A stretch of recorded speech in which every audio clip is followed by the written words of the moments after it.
I have something amazing for you, and it's about trailer park witches. Now, I know that there is a huge problem these days with labels and labeling people, and it's not necessarily a good thing. So let me zoom in and let's really get into this, shall we? So, are you a trailer park witch? Do you live in a mobile home? Do you live in a development of any sort with a non-modular type of home? I do, and I'm sure you will see in videos eventually. You will see that I'm part of a community of people, and it's not necessarily always a good thing. So what is it we're going to talk about today? We are going to talk about trailer park witches. How do you live with your neighbors and be true to yourself? That is a good question. What I do, frankly, I don't care. I really don't care. It's just that bad or that good. I don't know. I have reached a point in my life where I just don't care. But if you do, then you have to be a little bit more secluded with your workings, right? You can still do your decorations for Halloween, which is coming up in a month, less than. And that's okay. You can do your Halloween stuff. As far as your herbal stuff, you can always do your rituals inside, in your bathroom if you have to, in your bedroom, in a closet. If you are using any kind of smokable herbs, any kind of fragrances and things, you may want to make sure that you're in a well-ventilated area. So if you have to, go in your backyard. Set up yourself a little secluded, you have something like blocked off where people can't see what you're doing. That is, how I've had to work before. And I now have a space that is quiet enough, basically, to do the things that I want to do. I can do them in the house. However, having children, it's a little touch and go, and my husband's home every night, so it's not like I'm doing it at nighttime. So I do my workings first thing in the morning, or I come outside to the backyard on my porch where I'm at. This is where the pool is at. We just got the pool this year, so that's something fairly new. We redid the whole back porch.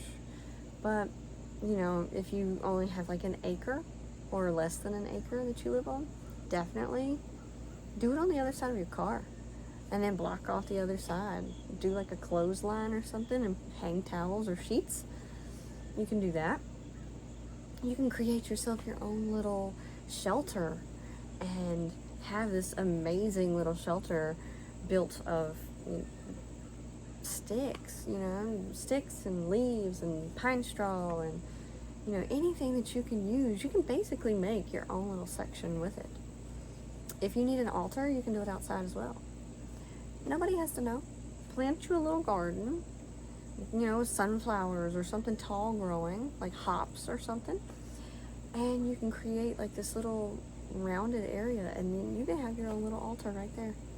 You don't have to move anything. Use natural stones, natural sand. You can use your own sand. Salt will disintegrate when it gets rained on, so that wouldn't be a very good choice. But sand is a great choice. Potting soil, that's still soil, so you can still use that. Any kind of natural crystals and minerals that you find in your yard, that is like the best thing that you can use. They are so open to your intention. You can use that and nobody would know the difference. So another thing, being a trailer park witch, is you have your altar. Now, what do you do with it? When can you actually be outside in whatever you need to do? What about your moon workings, okay? So if you're outside and you need to do something under the full moon, place a dish outside. It can be around the back. It can be around the side yard. It can be on the other side of the car. It can sit on top of the car. And let the moon do its thing. Same thing with sun magic. You can do the same thing with that. And I have the ability where I'm at to place bowls wherever. So that's a great thing. Another thing is if you are doing something with herbs, you don't necessarily have to be open about it. You don't have to hide it either. If you have people who are just on your little area and they're just like, who is that weirdo? They dress funny. They have funny things in their yard. If you don't have an HOA, it doesn't matter. It doesn't matter. It doesn't matter what they think. That is the greatest part about having your own journey, is that you literally are in control 100%. You are. Don't let outside thought processes mess up who you are and what you want to achieve. Because I'm not going to sit here and worry about what my neighbors do because I'm scared. I'm not scared. People don't, family. Let's go to the family.